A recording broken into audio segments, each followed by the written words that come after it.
13 നിയമസഭാ മണ്ഡലങ്ങളിലും മുന്നണികൾ സ്ഥാനാർത്ഥികളെ പ്രഖ്യാപിച്ചതോടെ ജില്ലയിലെ തെരഞ്ഞെടുപ്പ് ചിത്രം വ്യക്തമായി. വടകരയിലും ബേപ്പൂരിലും കൊടുവള്ളിയിലുമാണ് ഏറ്റവും ഒടുവിൽ സ്ഥാനാർത്ഥി പ്രഖ്യാപനം നടന്നത്. ജില്ലയിലെ 13 നിയമസഭാ മണ്ഡലങ്ങളിലും സ്ഥാനാർത്ഥി പ്രഖ്യാപനം പൂർത്തിയായതോടെ തിരഞ്ഞെടുപ്പ് ചിത്രം വ്യക്തമായിരിക്കുകയാണ്. ഏറ്റവും ഒടുവിൽ ബാക്കിയുണ്ടായിരുന്ന വടകരയിലും കൊടുവള്ളിയിലും ബേപ്പൂരിലുമാണ് ബുധനാഴ്ച പ്രഖ്യാപനം നടന്നത്. വടകരയിൽ LDF സ്ഥാനാർത്ഥിയായി RJD ജില്ലാ പ്രസിഡന്റ് MK ഭാസ്കരനാണ് മത്സരിക്കുക. നിയമസഭയിലേക്ക് കന്നി അംഗമാണ് അദ്ദേഹത്തിന്.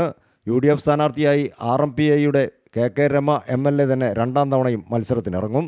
കൊടുവള്ളിയിൽ പൊതുസ്വതന്ത്രനെ അവതരിപ്പിക്കാനുള്ള തീരുമാനം മാറ്റി RJD സംസ്ഥാന ജനറൽ സെക്രട്ടറി സലീം മടവൂരിനെ LDF സ്വതന്ത്രനായി പ്രഖ്യാപിച്ചിട്ടുണ്ട്. കൊടുവള്ളിയിൽ മണ്ഡലത്തിന് പുറത്തുള്ളവർ മത്സരിക്കുന്നതിൽ മുസ്ലിം ലീഗിൽ എതിർപ്പുണ്ടായിരുന്നു. ലീഗിലെ അതൃപ്തരെ പൊതുസ്വതന്ത്രരാക്കാമെന്നായിരുന്നു LDFിൻ്റെ കണക്കുകൂട്ടൽ. അതിനുവേണ്ടി പ്രഖ്യാപനം നടത്താതെ മണ്ഡലം ഒഴിച്ചിട്ടിരിക്കുകയായിരുന്നു. ബേപ്പൂരിൽ PV അൻവർ തന്നെയാണ് UDFിൻ്റെ സ്ഥാനാർത്ഥിയെന്ന് ഉറപ്പിച്ചിട്ടുണ്ട്. തൃണമൂൽ കോൺഗ്രസ് സംസ്ഥാന കൺവീനറായ അൻവർ UDF സ്വതന്ത്രനായാണ് മത്സരിക്കുന്നത്.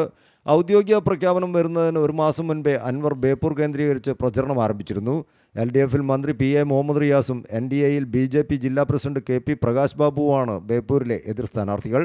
13 നിയമസഭാ മണ്ഡലങ്ങളിലും പ്രചരണ പരിപാടികൾക്ക് ചൂടുപിടിച്ചിട്ടുണ്ട്.